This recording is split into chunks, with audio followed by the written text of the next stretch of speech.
नमस्कार। जिज्ञासा फिल्म में आपने देखा कि कैसे एक बच्चा अपने आसपास रखी हुई हर चीज़ के बारे में जानना चाहता है, उसे समझना चाहता है और उसके इस प्रयास और जानने की इच्छा को ही जिज्ञासा कहते हैं। इसी प्रकार हमारे इतिहास में भी एक से बढ़कर एक जिज्ञासु हुए हैं, जिनकी की हुई जिज्ञासा की वजह से हम आज इतने आधुनिक हुए। इसीलिए आज हम आपको सर्वोच्च जिज्ञासु, महान गणितज्ञ एवं खगोल शास्त्री आर्यभट्ट जी की कहानी सुनाएंगे, जिससे आपको पता चलेगा कि आज जितना ज्ञान हमें है उसमें इनका कितना बड़ा योगदान है। धन्यवाद। आर्यभट्ट प्राचीन समय के सबसे महान खगोल शास्त्रियों और गणितज्ञों में से एक थे।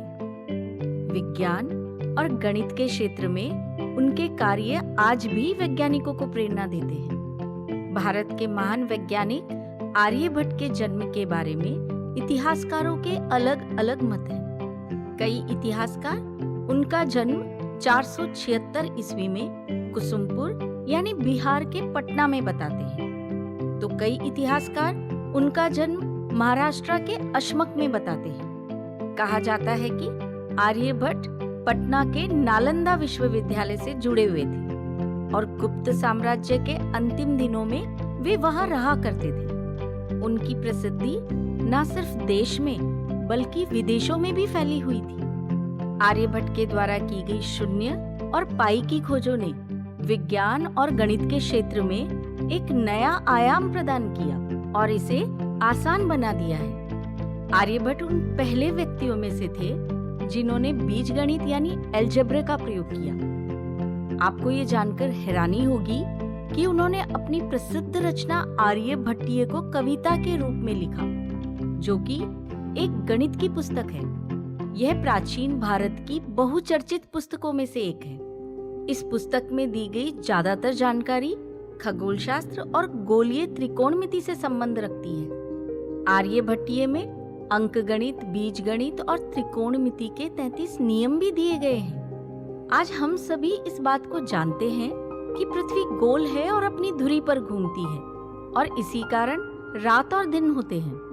मध्यकाल में निकोलस कोपरनिकस ने यह सिद्धांत प्रतिपादित किया था, पर इस वास्तविकता से बहुत कम लोग ही परिचित होंगे कि कोपरनिकस से लगभग 1000 साल पहले ही आर्यभट्ट ने यह खोज कर ली थी कि पृथ्वी गोल है और उसकी परिधि अनुमानतः 24,835 मील है। इस महान वैज्ञानिक और गणितज्ञ को ये भी ज्ञात था कि चंद्रमा और दूसरे ग्रह सूर्य की किरणों से प्रकाशमान होते हैं। आर्यभट्ट ने अपने सूत्रों से ये सिद्ध किया कि एक वर्ष में 365.2951 दिन होते हैं। इसके साथ ही उन्होंने ये भी बताया कि पृथ्वी को अपने अक्ष पर घूमते हुए सूर्य की परिक्रमा करने में करीब 23 घंटे 56 मिनट और 1 सेकंड का समय लगता है। आर्यभट्ट ने सूर्य से ग्रहों की दूरी बताई, जो कि वर्तमान माप से मिलती जुलती है। आर्यभट्ट ने पृथ्वी की लंबाई 39,968.05 किलोमीटर बताई थी, जो कि इसकी वास्तविक लंबाई से महज 2% ही कम है। यही नहीं, आर्यभट्ट ने अपने नाम पर आर्यभट्टीय ग्रंथ की रचना की थी। उनके इस ग्रंथ में अंक गणित, बीज गणित और त्रिकोणमिति गणित को समझाने की कोशिश की गई है। साथ ही खगोल को भी समाहित किया गया है।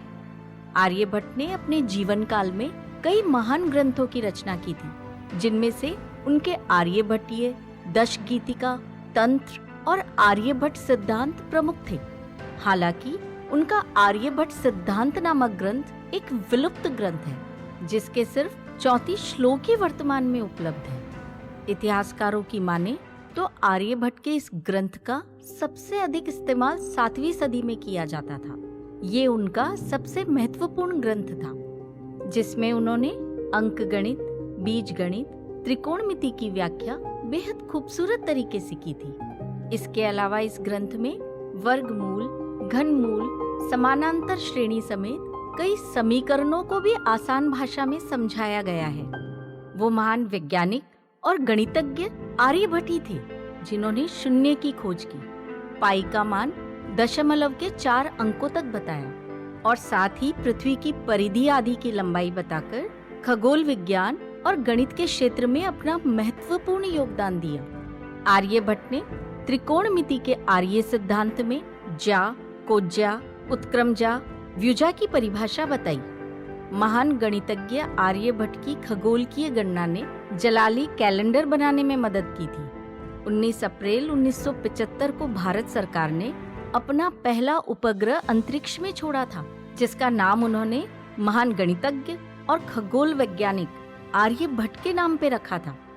यही नहीं, इंडियन स्पेस रिसर्च ऑर्गेनाइजेशन यानी इसरो द्वारा वायुमंडल के संताप मंडल में जीवाणु की खोज की गई थी, जिनमें से एक प्रजाति का नाम बैसिलस आर्यभट्ट रखा गया था, जबकि उत्तराखंड राज्य के नैनीताल में आर्यभट्ट के सम्मान में एक वैज्ञानिक संस्थान का नाम आर्यभट्ट प्रेक्षण विज्ञान अनुसंधान रखा गया है।